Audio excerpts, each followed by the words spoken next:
From Storm Tracker 6, this is Forecast First, sponsored by Auto Owners Insurance. Simple human sense. We have more hazy sunshine across mid-Michigan this evening, but other than that, satellite and radar still looks incredibly quiet across mid-Michigan. Not only are we dry and still fairly sunny, temperature-wise, not doing too bad. 80 degrees here in the city of Lansing. We're at 82 over in Jackson, falling down into the upper 70s already over in Marshall. We will stay dry as we go throughout the overnight hours. Temperatures cooling down into the low 60s, so a fairly mild start to the day tomorrow. And for our Wednesday, we'll finally be able to kick out most of this wildfire smoke. 6 News at 5:30 starts right now. WLNS is here for you, celebrating 75 years of bringing you the news with 6 News at 5:30. Right now at 5:30, police in Pennsylvania are looking for a Michigan man in a kidnapping investigation. Plus, they're accused of ripping off insurance companies using a bear costume. We'll have the latest from court. And a fun fireworks show takes a drastic and scary turn. Those stories and a lot more, and all in the first 6 minutes. Thank you for joining us this evening. I'm Siobhan Klepfer. First tonight, police in Pennsylvania are looking for a man from Dearborn who is accused of kidnapping his daughter. The Mill Creek Township, Pennsylvania Police Department says 39-year-old Jafar Almarej violated child custody orders and took his 7-year-old daughter on Sunday. Police say he could be headed back to Michigan. He was last seen driving a black 4-door Jeep Wrangler. Authorities are asking anyone with information to call the Mill Creek Township Police or call 911. In Muskegon County, Alexei Johnson has pleaded guilty to charges related to setting off a gas bomb in a Meijer store in Fruitport Township.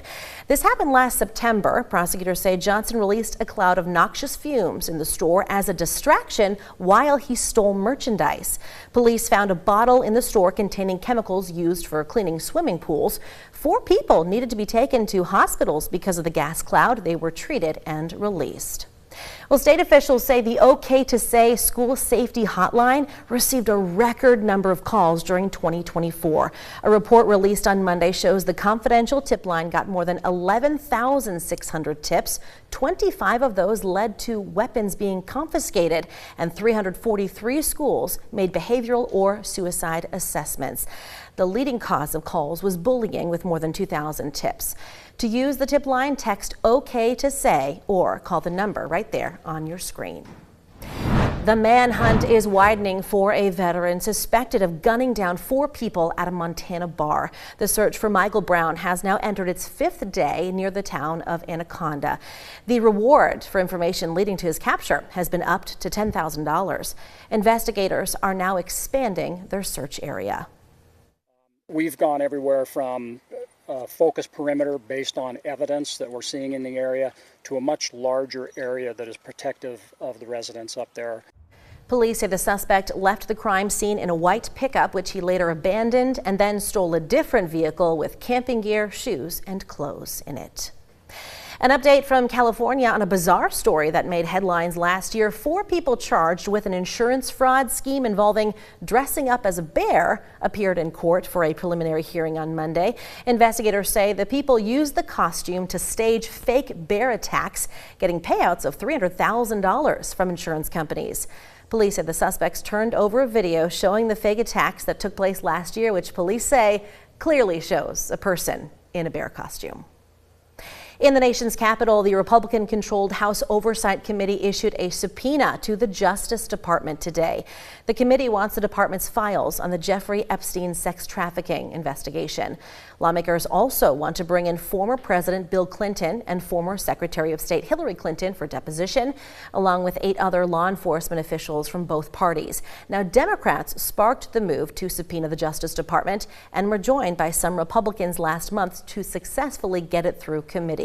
Lawmakers believe the files also show links to President Donald Trump. Well, staying with the Trump administration, the State Department is proposing that people traveling to the U.S. post a bond of $15,000 in return for a business or tourist visa. Department officials said today they will start a 12-month pilot program. People from countries with high overstay rates and poor document security controls could be required to pay that bond. Well, speaking of politics, it is Election Day across mid-Michigan, and as the votes are counted in today's primary elections, we will have results as they come in on our website, WLNS.com, and tonight on 6 News at 11. Well, looking at some international news now, Israeli Prime Minister Benjamin Netanyahu held a cabinet meeting today to discuss the next steps in the war with Hamas and possibly widening its scope. Israeli media reports that unnamed sources in the prime minister's office say Netanyahu was pushing the army, which controls about 3/4 of Gaza, to conquer the entire territory. Former leaders of Israel's Internal Security Service, the Mossad spy agency, and the military spoke out against such a plan.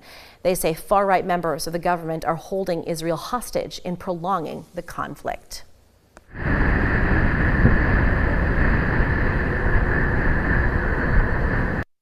And that was the scene in Japan overnight when 2 barges loaded with fireworks caught fire. 5 workers on the boats had to jump into the water. 1 had minor injuries.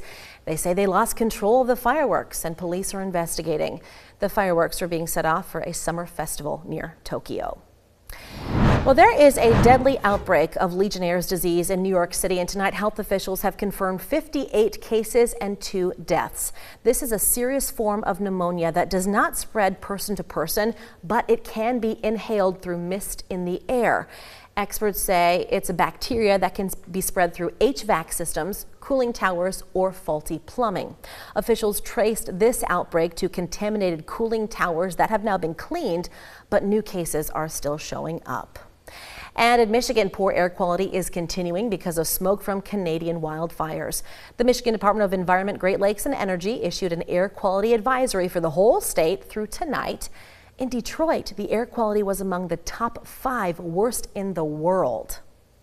And in Washington, D.C., as we round out the first 6 minutes of news, there was a party on Monday for one of the Smithsonian National Zoo's newest residents. Bao Li turned 4, and this is his first birthday celebration since coming to America in October. Zookeepers presented the panda with an ice cake with fruit inside, just a nice thing for a summer treat.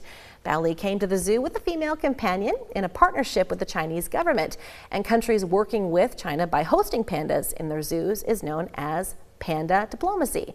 The National Zoo's pair can be seen on the giant panda cam on the Smithsonian website. Kendall, if you're interested. Absolutely. This is on my bucket list. To hold a panda, just visit see a panda. All of the above. Yeah, I know. Anything involved with the panda. They're so cuddly. A nice iced treat with some, cold fruit, maybe ice cream would be good for today. Yeah, good for today. Definitely going to be the case for the weekend, Siobhan. We have some warmer temperatures returning. We're talking 90s again. Oh.